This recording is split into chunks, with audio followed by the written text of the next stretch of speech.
ছাত্রদের যখন ঘটনা হয় 90-এ, এই জায়গায় প্রথম আমাদের উপর আক্রমণ করে এবং এর পরবর্তী সমাবেশ ছিল প্রেস ক্লাবে।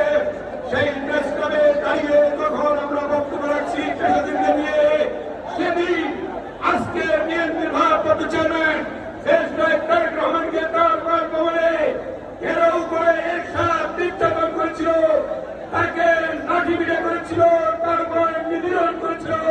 এখনো তারেক রহমানের পিঠে দেখবেন 11টি কালো দাগ আছে।